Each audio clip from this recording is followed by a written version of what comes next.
বাংলাদেশের বেশিরভাগ মুসলমানরা ইসলামিক ব্যাংকিং সিস্টেমের ক্ষেত্রে সকলে একমত। বাংলাদেশের বিষয়ের উপর এখনো কোনো পূর্ণাঙ্গ ইসলামিক ব্যাংকিং সিস্টেম আইন নাই।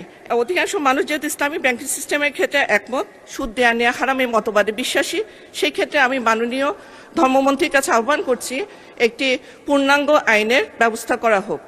এ বিষয়ে ইসলামী শরিয়া ভিত্তিক যে আর্থিক ব্যবস্থা এবং সুদবিহীন ঋণের ব্যবস্থাতে আধুনিক দুনিয়ার সাথে তাল মিলিয়ে যদি করা যায়, শুধুমাত্র বাংলাদেশের জন্য নয়, এটা ইন্টারন্যাশনাল ট্রানজ্যাকশনেরও ব্যাপার আছে, ব্যাংকিং সিস্টেমের ব্যাপার আছে।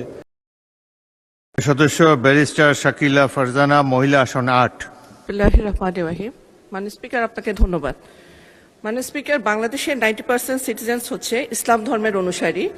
এই ক্ষেত্রে মাননীয় স্পিকার, গ্রুপ অফ পিপল আছে যারা চাই এই দেশটা পরিচালিত হোক ইসলামী আইন অনুযায়ী, আর আদার গ্রুপ অফ পিপল হচ্ছে ভিন্ন মতে বিশ্বাসী। মাননীয় স্পিকার, তবে বাংলাদেশের বেশিরভাগ মুসলমানরা ইসলামিক ব্যাংকিং সিস্টেমের ক্ষেত্রে সকলে একমত। বাংলাদেশের শুরুতে একটি মাত্র এই ইসলামিক সিস্টেমটা যেহেতু বাংলাদেশের মানুষের একটা, মুসলমানদের একটা অভিপ্রায়, এটাকে প্রাধান্য দিয়ে প্রথমে ইসলামিক ব্যাংকিং সিস্টেমটা চালু করে বাংলাদেশের ইসলামী ব্যাংক।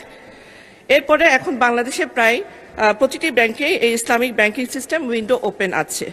সত্যিকার অর্থে যে সিস্টেমকে আমরা ইসলামিক ব্যাংকিং সিস্টেম বলছি তা মোটেও ইসলামিক নয়। মাননীয় স্পিকার, বাংলাদেশের বিষয়ের উপর এখনো কোনো পূর্ণাঙ্গ ইসলামিক ব্যাংকিং সিস্টেম আইন নাই। এখন যে আইনগুলো দ্বারা বাংলাদেশের ইসলামিক ব্যাংকিং সিস্টেমটা প্রচলিত আছে তা হচ্ছে Bangladesh bank companies act 1991, 2009 Bangladesh bank কিছু সার্কুলার এবং গাইডলাইন দিয়েছে, সে অনুযায়ী আমাদের উচিত। সদস্য প্রশ্ন করুন, অনেক লম্বা হচ্ছে। অধিকাংশ মানুষ যেহেতু ইসলামিক ব্যাংকিং সিস্টেমের ক্ষেত্রে একমত, সুদ দেয়া নেয়া হারামের মতবাদে বিশ্বাসী, সেই ক্ষেত্রে আমি মাননীয় ধর্মমন্ত্রীর কাছে আহ্বান করছি একটি পূর্ণাঙ্গ আইনের ব্যবস্থা করা হোক, কিছু ইসলামিক স্কলার এবং বিজ্ঞ আইনজীবীদের নিয়ে। মাননীয় মন্ত্রী। এটা তো আপনার মাননীয় speaker, it is more related with the finance ministry. উনি জবাব দিলে এটা সঠিকভাবে দিতে পারতেন। তারপরে যেহেতু ধর্ম মন্ত্রণালয়ের প্রশ্নের সম্পূরক প্রশ্ন হিসেবে করা হয়েছে, তো তিনি তার প্রশ্নের মধ্যেই সমাধানটা দিয়েছেন। এই বিষয়ে ধর্মীয় স্কলারদের নিয়ে একটা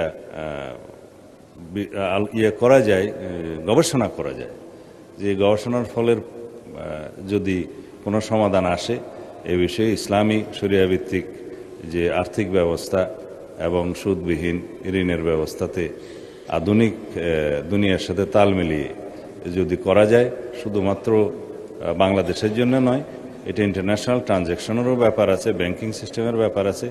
সামঞ্জস্য রেখে যদি কোনো সেরকম পদ্ধতি আবিষ্কার করা যায়, সেটা তখন দেখা যেতে পারে। মানে স্পিকার, এখন এটা এক্সপেরিমেন্ট করার জন্য নীতিগত কোনো সিদ্ধান্ত নেওয়া হলে সেটা সরকারি পর্যায়ে তখন আলোচনা করা যাবে। ধন্যবাদ মাননীয় স্পিকার।